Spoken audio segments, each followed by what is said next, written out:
let me share my screen. While Molly's doing that, don't forget to put in the chat who your name, where you're from, and an organization. Thank you. Okay, so we are committed to democracy. We speak up, we speak out, we stay engaged. We're a community of 14,000, almost 15,000 members and friends. And we've got a singular mission, which is to take back the House, take back the Senate, and strengthen our communities while we do it. So remember our mission, and that's what we're here to do. We are a full service grassroots organization, which means you can write postcards with us. We send 1 million, and this year we may send 1.5 million postcards, and you could be one of our postcard writers. We also phone bank, and I'm so excited to say that we phone bank with many groups, but we are strong enough to be able to do 2 phone banks a week, plus a very popular learning to phone bank session on Tuesday, and that's all on its own. So if you're interested in learning to phone bank so that you can go back and phone bank with your group or phone bank with anyone, come to our Tuesday session. You can also text voters to us. We do raise funds, and we do text voters around GOTV time, and that's something that we can add that other groups may not be able to add. And then finally, we call Congress every week together. We do immigration support, and we go to rallies. Not only do we go to local rallies wherever we are, but we also support the major rallies like No Kings and May Day and Hands Off, and among many others. So we're there at national rallies, and we're there at local rallies. We're very proud to say that we've got 53 community hubs in California, on the East Coast, in the North and Midwest. We have one in Virginia, and we have 2 in Hawaii. And so we're really super proud of that. And if you want to start a hub near you, you can also start a hub with us. They're really fun. We provide the postcards. You can organize your hub folks, go to rallies, and do all of our activities with us. And then finally, our leaders are our strength, and I want to thank each and every one of our leaders who is on the call today. They do so much, from leading phone banks to postcards, hubs, to bakers. We have tremendous bakers, social media, data management, our news desk, and our graphic design. And I want to thank all of our leaders who are here today. And then finally, we have big in-person events, and we have a very exciting announcement coming up. We can't announce it today, but we will let you know when we can. And with that, what I'm going to do is I'm going to turn it back to Linda. Thank you, Molly. So actually, I still need the PowerPoint up. Thank you, Molly. So here we are. Just when we thought it couldn't get any worse, it does. So let's be clear. The intent is to create an overwhelming sense of fear that renders us all hopeless and helpless. They keep pounding. This is what autocrats do. They keep pounding away against the rule of law until people are so discouraged, until they're so exhausted, they feel like they can't do this anymore. I know every single person in this room today has felt that emotion at some point. So that's why we're all here today. That's why all of us staying together in our quest and determination to bring our country back to a fair and just America. We're here to create love over hate, kindness over cruelty, fairness over greed, and acceptance over rejection. And events like this one here today, when we all show up, are meant to give us strength. So we ask you to join us in our work together at Commit to Democracy. And if you're working with another grassroots organization that you love, that gives you strength and hope, we ask you to continue that too. Because together, we will gain the strength and persistence we need to make America America again.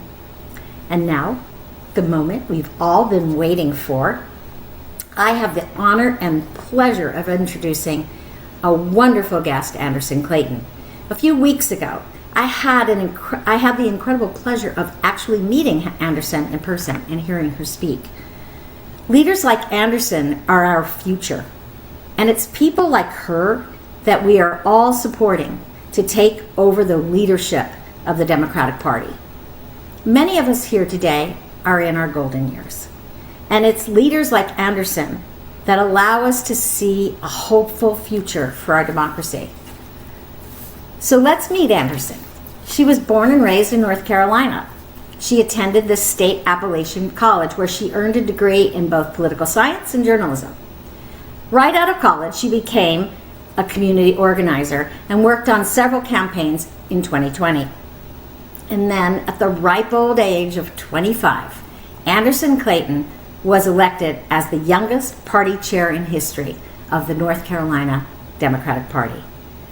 And in 2025, she was re-elected. Her accomplishments as the chair are historic and extraordinary. I hope today she shares some of them with us. During Anderson's talk, please put your questions in the chat box.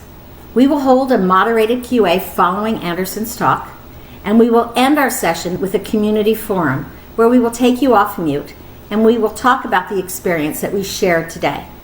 It is my honor to introduce Anderson, who is going to speak to us about her work in North Carolina and her clear vision of the position of the South in the future of our democracy, the road to the South. We will then open it up. Thank you so much.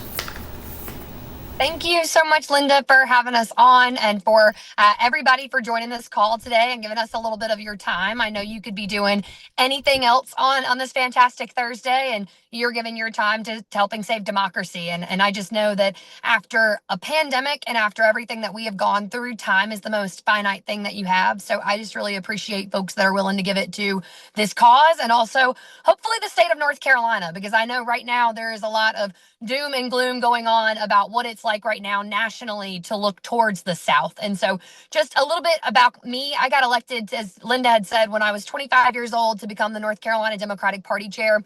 I like to joke with folks that North Carolina was one of two things. We were either really tired of losing elections, and we decided that a young person was just we were gonna give it to whoever could come up next, and it ended up being me.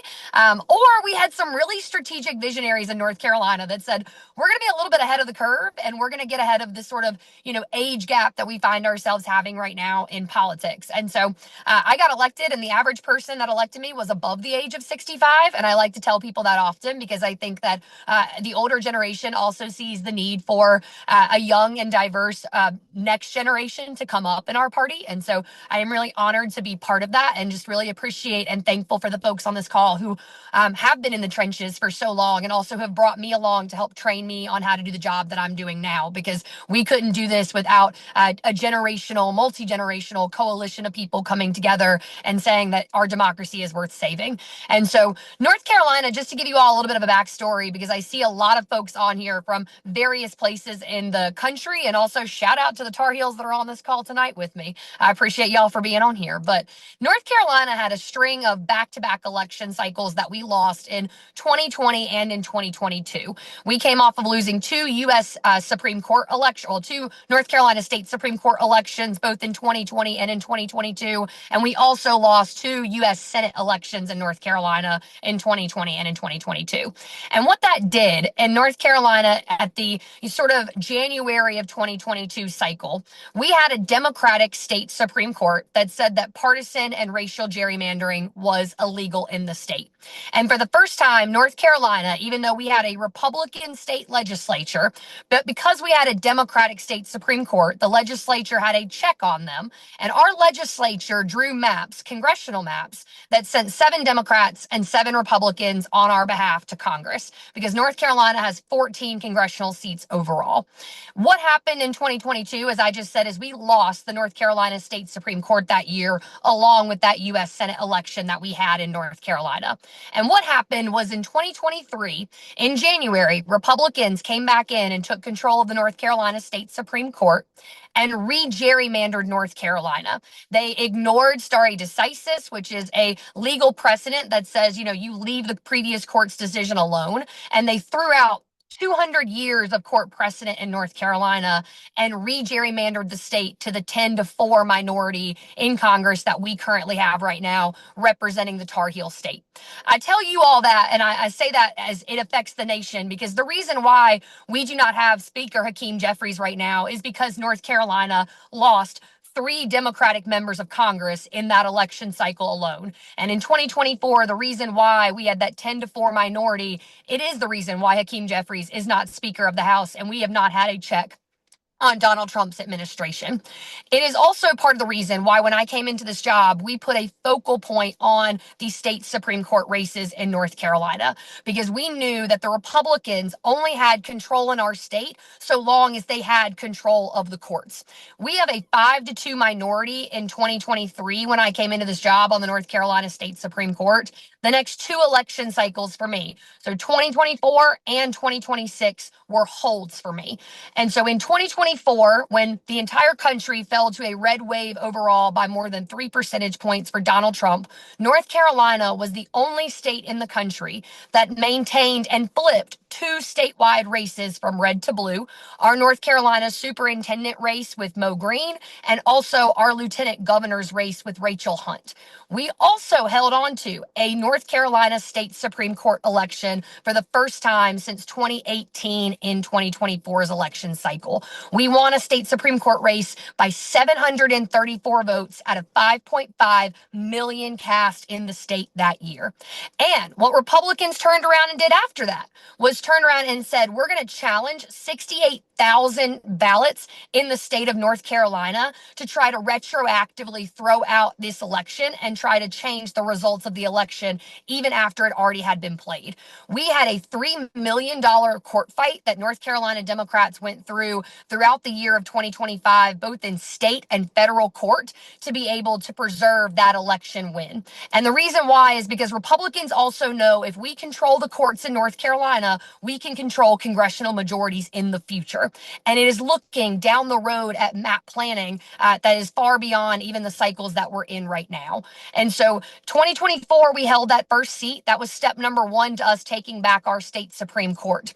2026, I have another state Supreme Court seat up with Justice Anita Earls. She is the only Black woman on the bench right now in North Carolina. She is a 35-year civil rights attorney in the state. She was the founder and coalition builder for the Southern Coalition for Social Justice in North Carolina. It is a premier civil rights litigation firm that has taken on so many cases across the South when it comes to helping enfranchise people once they've had their rights lost.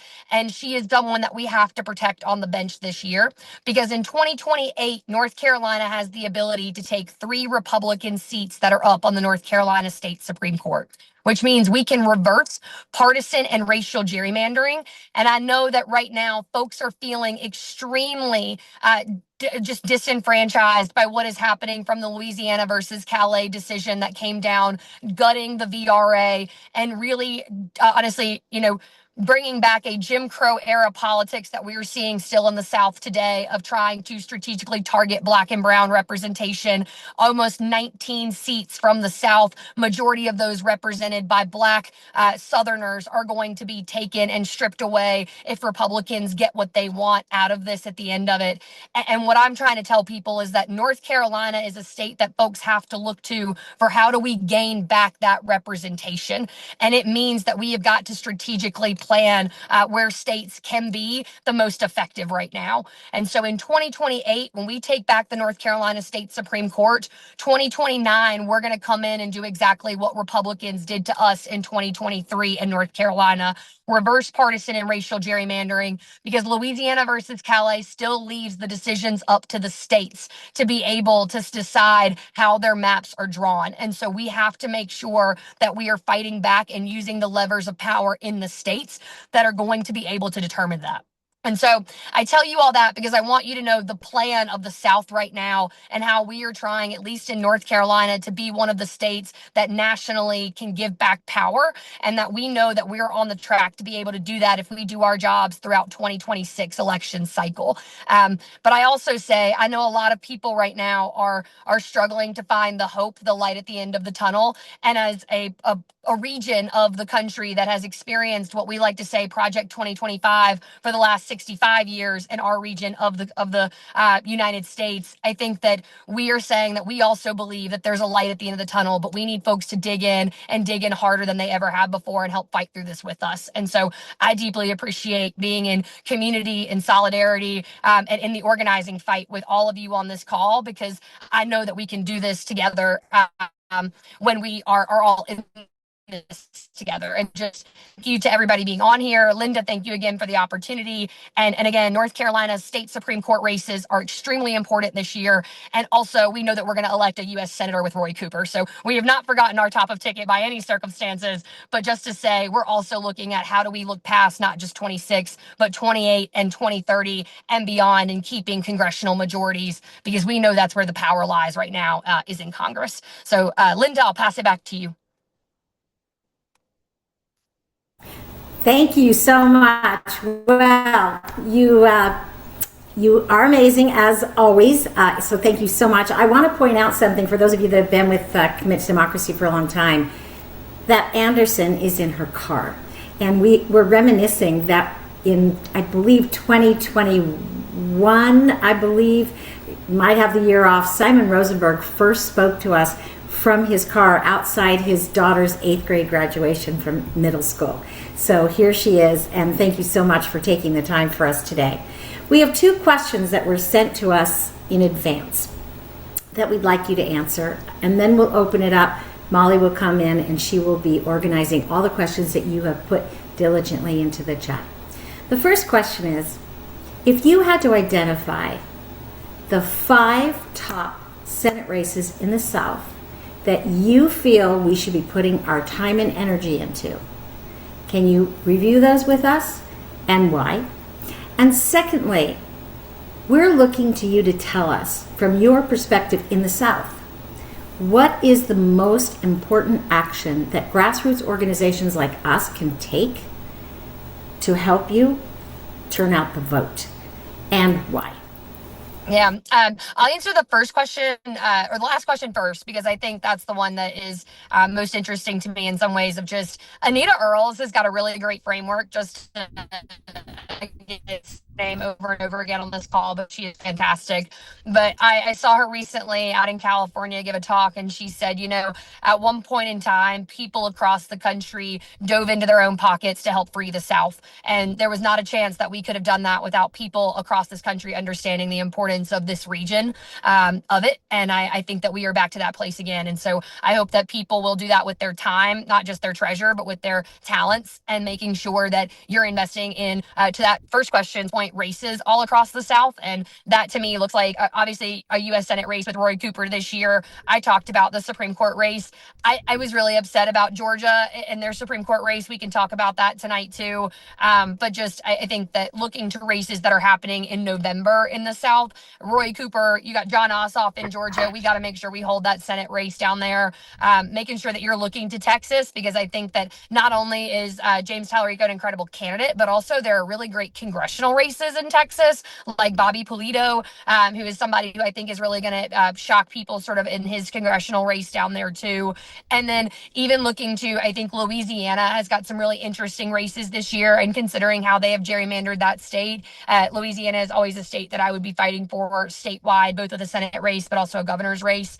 And then I think that there's a couple other like statewide races, more so less than congressional. Well, actually, congressional, I could brag a lot about North Carolina too. NC-11, Jamie Ager is phenomenal. If you are anywhere west of Asheville or in that Buncombe County area in the state, Jamie Ager is a farmer in Hickory Nut Gap, and he is really going against Donald Trump and the fact that tariffs have destroyed small farms and the ability for them to thrive right now. And that's sort of the same message that a lot of people like Bobby Pulido out of Texas are giving too, is that rural America is being taken advantage of by Republicans right now in Congress, who have not stepped foot in some of these districts in quite some time, and it shows by the actions that they're taking, right? And so those are just a couple that I would give, Linda.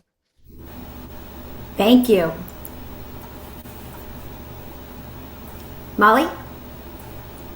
Okay, thank you so much, Anderson. We've got a couple questions in the chat, and I'm going to join you up here while I'm asking them.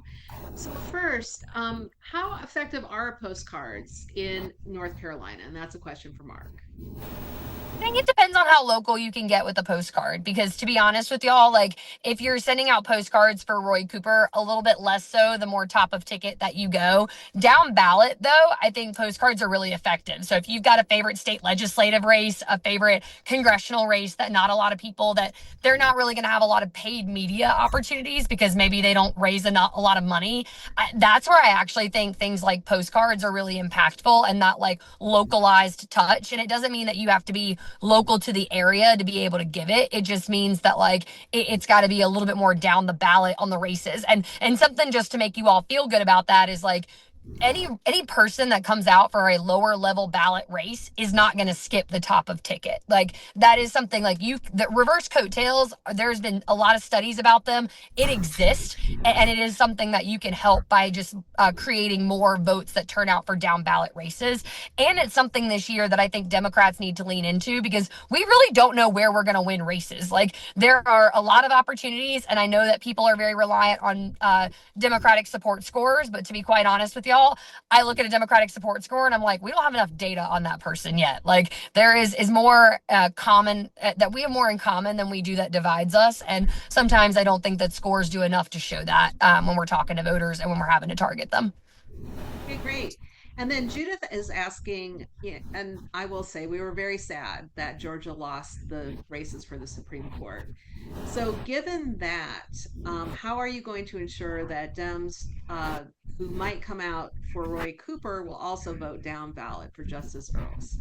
So something where I actually think like one of the problems that we saw in Georgia is that Georgia has nonpartisan Supreme Court elections, and we really did not see the national money that we needed into those Supreme Court elections, in my opinion, for voters to know that those were Democrats that were running. Because I think that is something that we underestimate about infrastructure and Democrats. And just to give y'all an example of this that I think is pertinent, like we have partisan elections in North Carolina for judicial races, right? But in 2024 in North Carolina, 200,000 more Democrats came out and voted for top of ticket races. Kamala Harris and Josh Stein, both of those two together, had 200,000 more Democrats that came out and voted than my Supreme Court justice race did.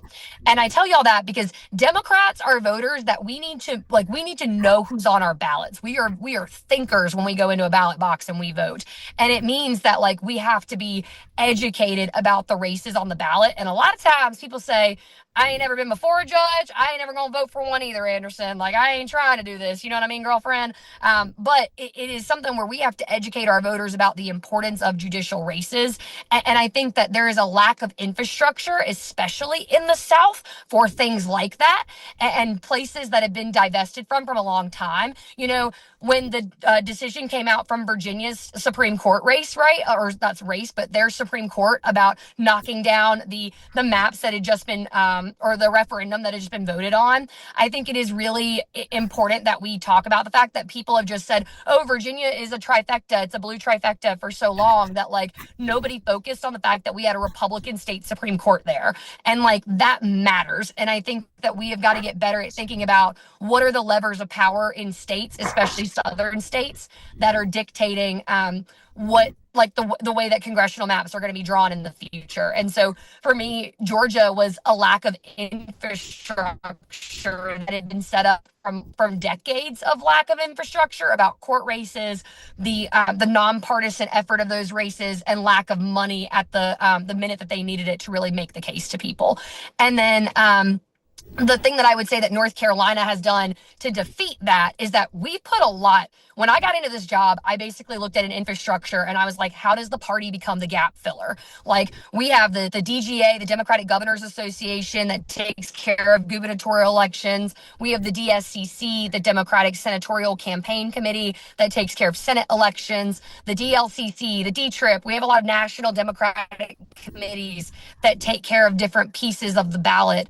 we did not have one that focused on state Supreme Court races. And to me, the state party has the biggest obligation to be able to do it. So we are the only state party in the country that's got a judicial department. So I have a full-time judicial director in Goodwin House, which is the NCDP headquarters that focuses on judicial elections, all of them from the top of the ticket to down ballot. We have a judicial program where we put money into judicial races. We gave about $2.4 million to Justice Allison Riggs in 2024. It was the first time we had ever put that type of money behind judicial candidates. And it's something that we needed to do because we needed them to be able to get their voices out there to the voters.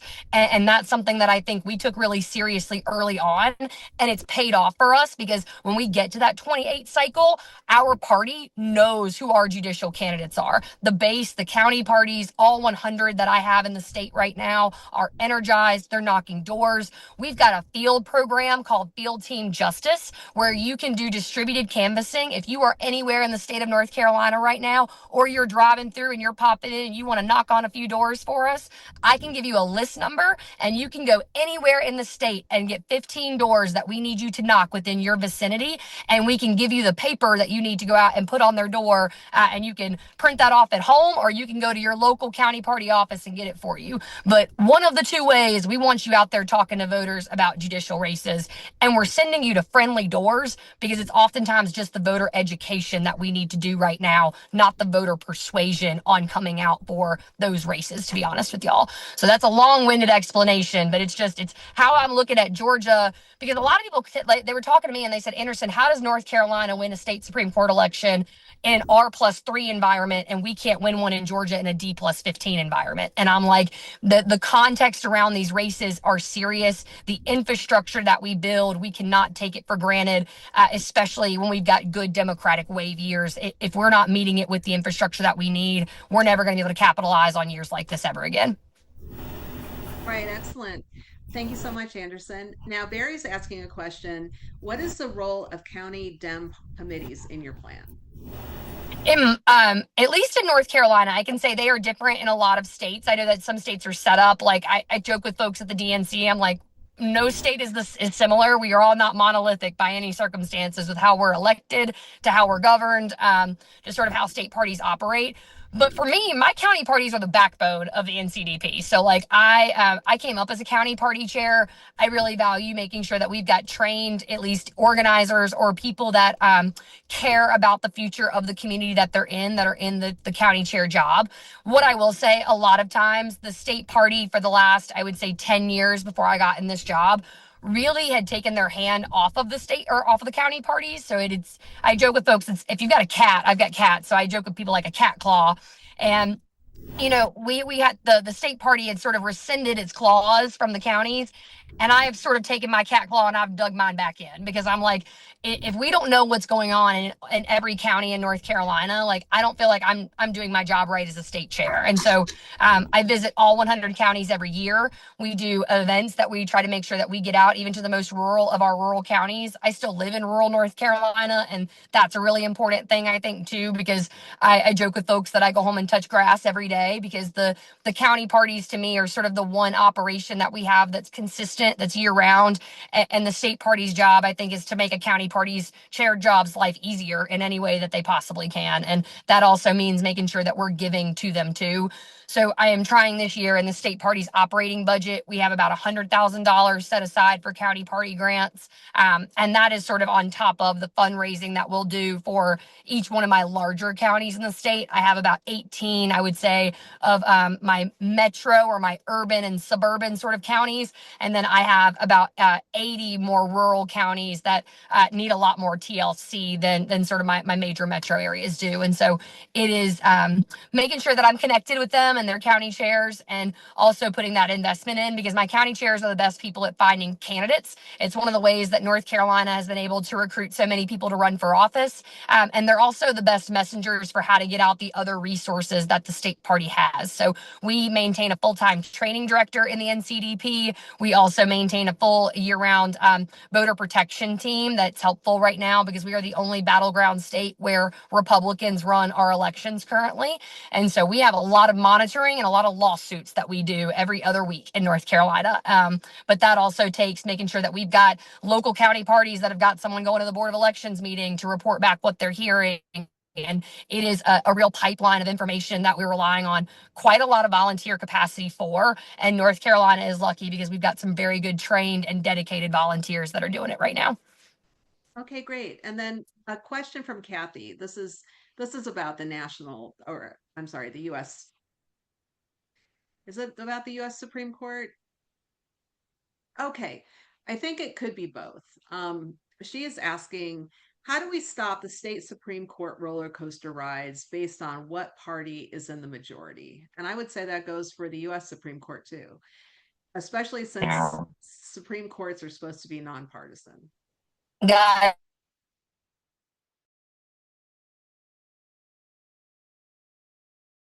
we used to have nonpartisan elections in North Carolina for judicial races. It was just that Democrats kept winning them, Kathy, and so Republicans took them and made them partisan. We also used to have publicly financed judicial elections in North Carolina, which I also think is no judge should be having to ask anybody for money to go run for office. Like, I gotta be honest, y'all, that act in and of itself seems sketchy to me. But that is sort of the reality right now that we are in, and I think that that is the place that we've got to put Congress to, and I think this goes along with redistricting overall, is that we have to give people a plan.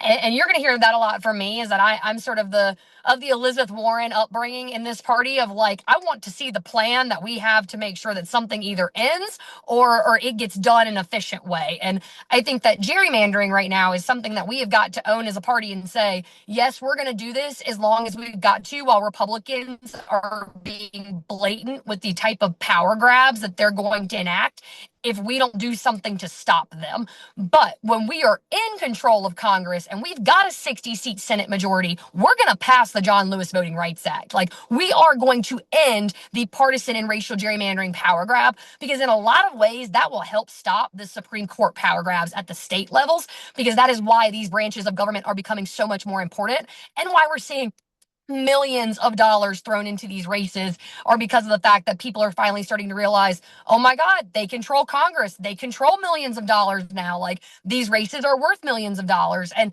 I think that that realization has sort of made its way through the both the donor landscape and also the political landscape, and now to where people understand it enough.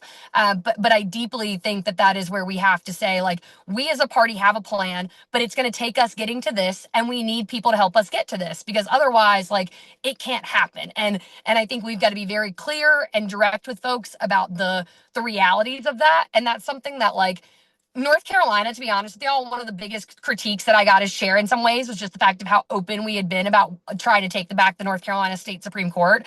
And I was like, I need people to eat, live, breathe, and sleep this plan. Like, I need people to know it like the back of their hands, so they will go out and say it everywhere to people that, like, North Carolina can be that state, because otherwise people don't, they feel like they're being blindly led through something, and they don't know how to control it, and they don't know whether or not it will ever end. And I think, like, that uncertainty contributes to political chaos. It also contributes to political corruption. And those are two things right now that the average person, I think, just hates, to be truthful with y'all. And I know that young people hate it, and they see it everywhere in politics. So that's sort of what we're trying to fight against, I think, at the end of the day. And Molly, you're muted if you're talking, baby.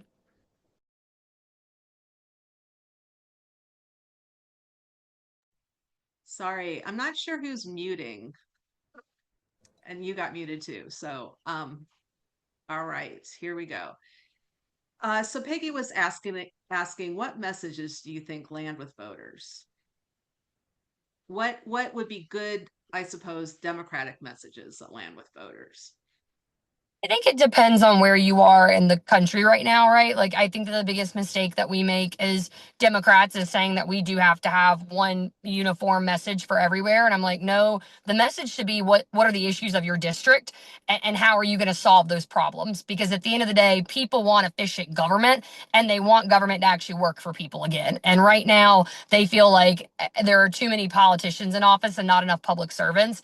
And in North Carolina, so in NC 11, when Jamie acre, like I was talking about earlier, that means Western North Carolina not getting the help it needed from the federal government when you have half of that area of the state that got wiped out from massive flooding and torrential downpour, right? That they had never seen before in state history. It is just, I was listening to a woman talk about it the other day. She said that max, they had only ever had about 6 feet of water in their shop. And she said, Anderson, it was 12 feet high of water. She said, our entire downtown got washed out.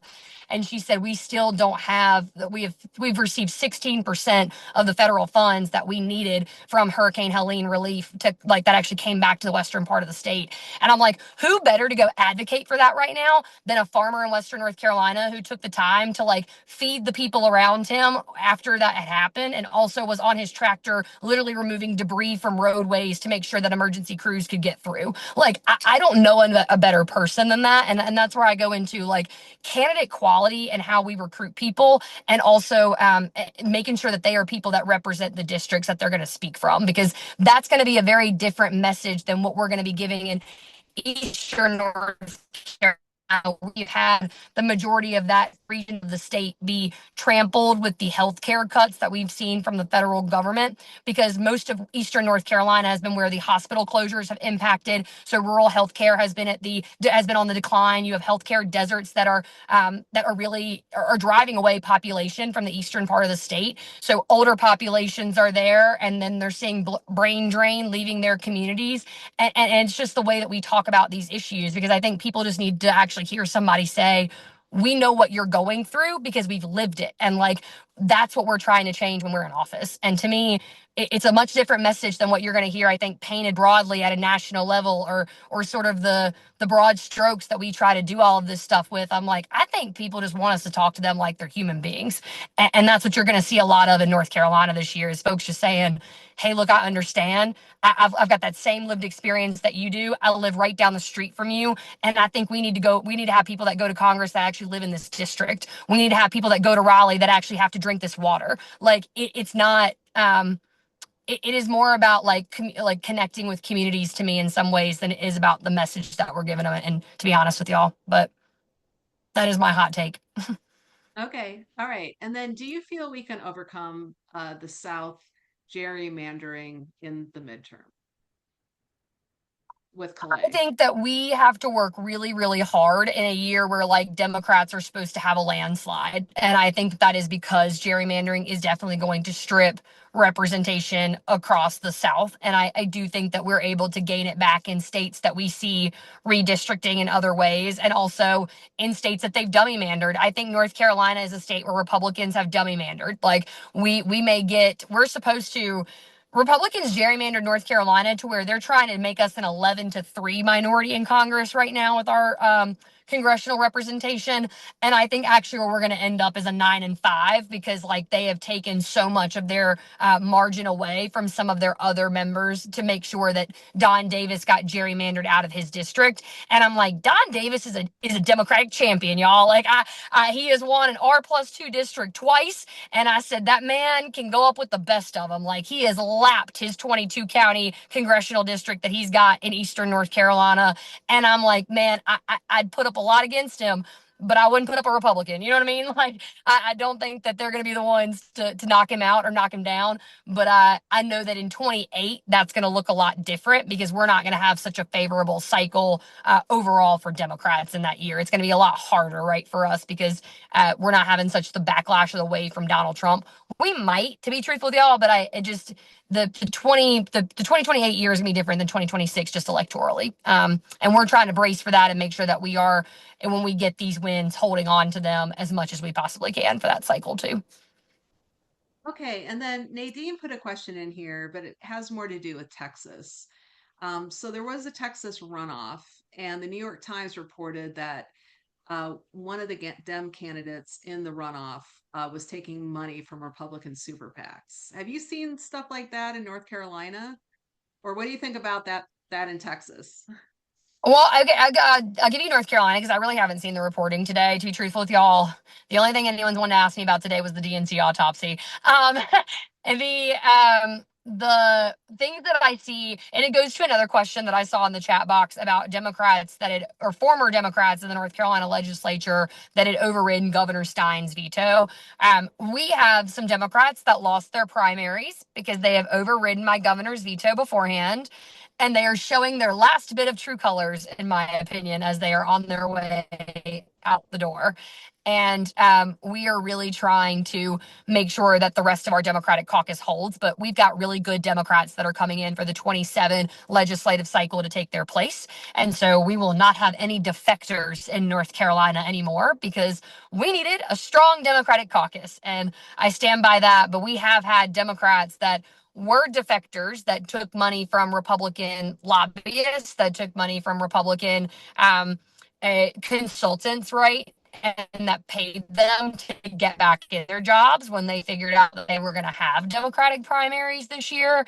And something that the state party did that we had never done before was we restricted vote builder access for anybody that had overridden the governor's veto, because North Carolina is one of very few state parties in the country that give out free vote builder access to anybody, any candidate that's running for office on the ballot. It is something we are really proud to do because we believe in democratizing data in every way, shape, and form. And it's a usual revenue generator for state parties, but we have made that part of our operating budget. And something that we were, I think, able to do was really say, like, democratic resources belong in democratic hands. And we are not trying to say what type of Democrat you have to be, but when you've got a governor that wins a race by 15-point margins and wins 14 rural counties that Donald Trump also carries, he speaks for a majority of this state. And we need people that are going to uphold what he says while we also are in super minorities in legislative chambers, like our state Senate right now. So we had broken the supermajority in our state House. And unfortunately, we had Democrats that were willing to vote with Republicans this year. And so we tried to make sure that we're going to clean that up for 27 because we need good people who want to come in and also help protect that right. The last thing that I'll say on that too is just what I missed about the state Supreme Court. For those of you that are in North Carolina or that have been following what's been happening with our governor's powers being stripped away by our state legislature, when we get back that court, we can also reverse the governor's powers being stripped away, because every time the governor has sued over losing his powers. And so making sure that we reverse course on the fact that the state legislature now appoints the board of governors, which controls every university of higher education in North Carolina, looking at places like UNC Chapel Hill, NC State, all of our HBCUs in North Carolina, and have used them to politicize every single one of those universities that used to be the beacon of the South for when it came to higher education, and also his powers and his ability to appoint Board of Elections members in North Carolina, because that also is what I go back to. If our state legislature took away the power of the governor after he had had it for 200 years to be able to appoint Board of Elections members, because all of a sudden they realized that they had lost their supermajority and that they were going into an unfriendly session with a Democratic governor.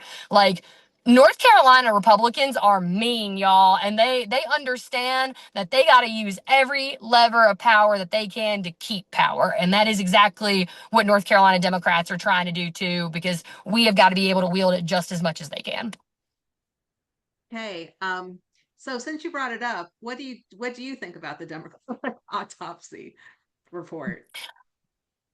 I think that they are really trying to learn a lot of lessons from North Carolina, honestly, because we are mentioned in that report several times over again.